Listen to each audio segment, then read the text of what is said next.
हाय, hello, नमस्कार. तर स्वागत आहे तुमचं अनु लाईफस्टाईल या चॅनलमध्ये. तर मी आज यात्रेसाठी म्हणजे माझी तयारी चालू आहे कारण मला यात्रेत जायचं आहे. तर फायनली आम्ही निघालो आहे यात्रेत. तर संध्याकाळ होत आली आहे. तर लवकर जाणार आहोत आणि लवकर येणार आहोत. तर काही अंतरावर गेल्यानंतर मी शूट करायला घेतलं आहे. तर तुम्ही पाहू शकता की आमच्या भागातील शेती किंवा रस्ते तर काही तुम्हाला मी इकडचा व्ह्यू शेअर करत आहे. तर आमच्या म्हणजे जिल्ह्यातील शेतकरीसुद्धा आता थोडं म्हणजे विकासाच्या मार्गावर लागलेले आहेत. तर सर्वांनी आता बोरवेल वगैरे काढले आहेत व ते आता छानपैकी म्हणजे सेटल झाले आहेत व शेतीसुद्धा खूप म्हणजे छान पद्धतीने करतात. तर सर्वकडे म्हणजे हिरवंगार तसेच खूप छान पद्धतीने निरनिराळ्या प्रकारची शेतीसुद्धा केलेली होती. तर हे पाहून मलासुद्धा खूपच भारी वाटत होतं. तसेच मी इकडं आता बऱ्याच दिवसापासून आली होती. तर मलासुद्धा म्हणजे खूप नवीन एनर्जी आल्यासारखं वाटत होतं. तर फायनली आम्ही यात्रेसाठी निघालो आहोत. तर ही यात्रा म्हणजे महाशिवरात्रीपासून लागलेली आहे. पण आम्हाला काही कामानिमित्तानं म्हणजे जाता आलं नाही. तर आम्ही आज निघालो आहोत. तर या महाशिवरात्रीच्या दरम्यान म्हणजे खूप ठिकठिकाणी म्हणजे आमच्या नंदुरबार जिल्ह्यात यात्रा भरत असते. तर ज्याला जसे आवडेल तसे किंवा ज्याचे ज्याचे बजेटाप्रमाणे ते खूप ठिकाणी जात असतात. तर फायनली तशाच पद्धतीने आम्हीसुद्धा म्हणजे देवदर्शनाला निघालो आहोत. तर खूपच डोंगराळ भाग तसेच रस्तासुद्धा तुम्ही पाहू शकता. खूपच असा म्हणजे कच्चा रस्ता. तर रस्तासुद्धा म्हणजे पहिल्यापेक्षा आता तरी थोडं म्हणजे बरी कंडिशन आहे. तर आधी तर खूपच म्हणजे गाडवाट म्हणजे खूपच मातीचा चिखलाचा असा रस्ता होता. तर थोड्याच अंतरावर म्हणजे आमच्या गावापासून 4-5 किलोमीटरच्या अंतरावर असेल हे गाव. तर खूप म्हणजे डोंगराळ भाग असल्यामुळे आम्ही हळूहळू जात होतो. तसेच रस्तासुद्धा खूपच खराब होतो. तर काही वेळानंतर म्हणजे इथं खूपच मोठा वळणदार रस्ता होता. तर तो सुद्धा तुम्ही पाहू शकता म्हणजे कच्चा व खूपच मातीचा असा होता. तर आम्ही तिथं हळूहळू उतरत होतो. उतरतीचा असल्यामुळे तसेच जवळच नदीसुद्धा होती. तर ह्या नदीचं पुलाचं जे काम होतं तर ते अर्धच होतं. तर त्यासाठी म्हणजे इकडून तिकडं ये-जा करण्यासाठी त्यांनी दगडं वगैरे टाकून कच्चा रस्ता ये-जा करण्यासाठी म्हणजे तात्पुरतं बनवला होता. तर त्याच्याच मदतीने आम्ही जात होतो. तर फायनली ह्या दिवसातसुद्धा नदीला खूपच पाणी होतं. तर ह्या नदीला निसू नदी असे सुद्धा म्हणतात. तर पाहू शकता डोंगर वगैरे खूप मोठे होते. तर तुम्हाला मी दाखवते आहे. तर थोड्याच म्हणजे हे जे डोंगर दिसत आहे तर त्यांच्याच म्हणजे तिथंच म्हणजे मातेचा मंदिर होता. तर फायनली आपण तिथे जाणार आहोत. तर काही वेळानंतर समोरच म्हणजे आलो होतं. पण तर इकडं म्हणजे पक्का रस्त्याची सुद्धा सोय केलेली होती. पण आम्हाला हा कच्चा रस्ता म्हणजे शॉर्टकटमध्ये व जवळ पडत होता. त्यामुळे आम्ही ह्या रस्त्याने आलो होतो. तर फायनली आपण आता पोचलो आहोत. तर इथपासून म्हणजे दुकाने वगैरे लागलेली होती. तर यात्रा काही गर्दीची किंवा दाटीवाटीची नव्हती. तर 7 दिवसांची म्हटल्यावर ज्याला जसा वेळ मिळत असेल तसे ये-जा करत असतील. तर काही संध्याकाळी माणसाची गर्दी राहते म्हणजे रात्रीची इथं गर्दी राहते. तर रात्री संगीतचं काही असं नियोजन असतं. त्यामुळे रात्री नृत्य वगैरे बघायला येत असतात. तर आम्ही संध्याकाळी म्हणजे 5 वाजता निघालो होतो. त्यामुळे गर्दी काही इतकी नव्हती. तर इथं छोटी-मोठी काही खेळणी किंवा खाण्यापिण्याचं असं खूप साऱ्या गोष्टींचं म्हणजे दुकानं लावलेली होती. पण आम्हाला म्हणजे आधी दर्शनाला जायचं होतं. तर त्यासाठीच आम्ही मंदिराकडे निघालो. तर म्हणजे एंट्रीपाशीच नारळ वगैरे विकणाऱ्यांचे जे दुकानसुद्धा होतं. तर तिथूनच आम्ही त्या काकांकडून नारळ वगैरे घेतले. नंतर त्यांनीच सोलून दिलं होतं. तर फायनली आम्ही जायला निघालो. तर पाहू शकता एंट्रीसुद्धा त्यांनी छान पद्धतीने डेकोरेट केली होती. तर आमची चिहू पहा कशी एक्सायटेड आहे. तर तिलासुद्धा खूप म्हणजे भारी वाटत होतं. कुठंतरी तिला नवीन ठिकाणी आल्यामुळं तर फायनली आम्ही जायला निघालो. तर इथं सुरुवातीलाच म्हणजे एंट्रीच्या जवळच आपलं गणेशजीची मूर्ती होती, तर तिथंसुद्धा आम्ही पाया पडलो.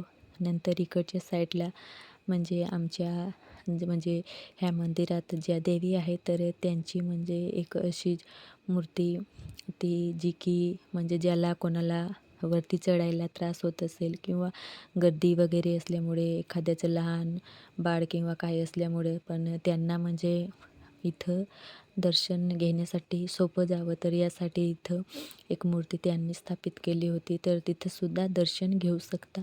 शेवटी ज्याचे त्याचे मनाचे आहे ना, तर देव तिथं म्हणजे एकच देव, आपण कुठेही पाया पडलो तरी देव हे मान्य करत असते. तर अशाच पद्धतीने नंतर पुढे गेल्यावर आपलं महादेवाचं पिंड तसेच नागदेवतासुद्धा होतं. तर त्यांचंसुद्धा आम्ही दर्शन घेतलं व पुढे कंटिन्यू केलं. तर रस्ता हा म्हणजे म्हटल्यावर तर खूप डोंगराळ भाग व डोंगरात हा मंदिर होता, त्यासाठी चढायला खूप त्रास होत होता. तर रस्तासुद्धा त्यांनी पुढे म्हणजे थोडा बांधकाम केला होता आणि त्यांच्या पुढे म्हणजे असाच कच्चा होता, त्यामुळे थोडं खूप चढतीचं असल्यामुळे मला तर खूप दमायला येत होतं. पण आमची चिऊ पहा किती ॲक्टिव्ह व तिला खूप आनंदसुद्धा वाटत होता. तर मी थोडं थांबत थांबत जात होती, पण ती मात्र उड्या मारत मारत म्हणजे पुढे जात तिचं कंटिन्यू होतं.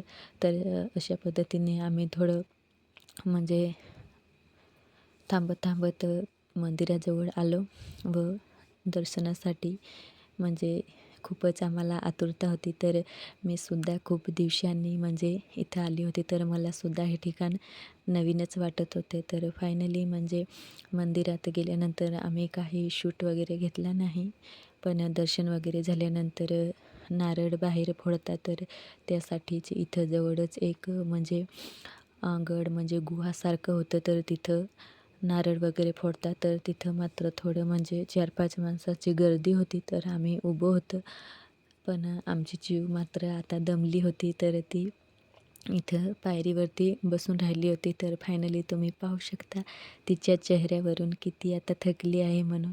तर अशा पद्धतीने म्हणजे तुम्हाला थोडा म्हणजे इथलं निसर्गाचं वातावरण थोडं तुमच्यासोबत म्हणजे शेअर करते, की मंदिर वगैरे कशा पद्धतीनं त्यांनी डोंगरात म्हणजे बांधलं आहे.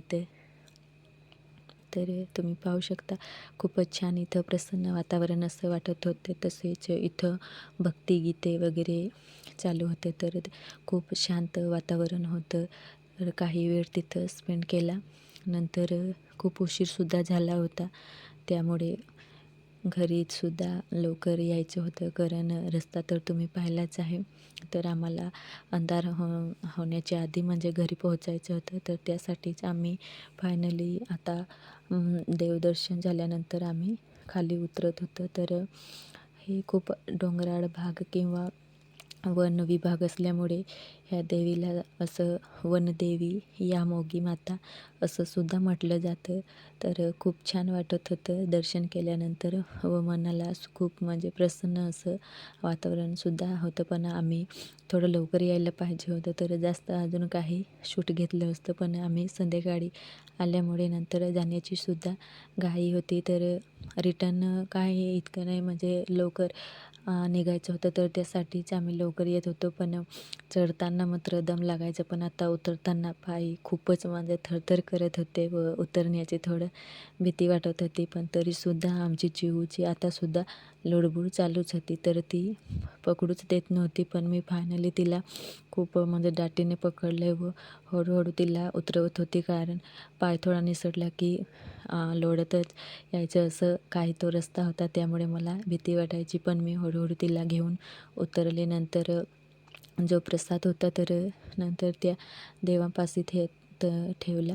तसेच काही शॉपिंग वगैरे मला करायचं नव्हतं, कारण मला खास म्हणजे दर्शनासाठी यायचं होतं, तर ते मी घेतलं व खूप म्हणजे फ्रेश व आनंदसुद्धा वाटला. तसेच मी काही म्हणजे चिवसाठी खाऊ वगैरे घेतला व आम्ही घरी यायला निघालो. तर कसा वाटला तुम्हाला म्हणजे आजचा व्हिडिओ? तर चॅनलवर जर कोणी नवीन असाल तर चॅनलला सबस्क्राईब करा. तर काही वेळानंतर आम्ही घरी पोहोचलो व घरी आल्यानंतर लगेच मी जो देवाचा प्रसाद आणला होता, तर मी थोडं हात वगैरे धुवून नंतर देवालासुद्धा, आपल्या घरच्या देवालासुद्धा ठेवला व नंतर सगळ्यासाठी म्हणजे प्रसाद वाटण्यासाठी बनवला. तर अशा पद्धतीने आज आमची यात्रा ही खूप छान पद्धतीने झाली. तर खूपच भारी वाटलं.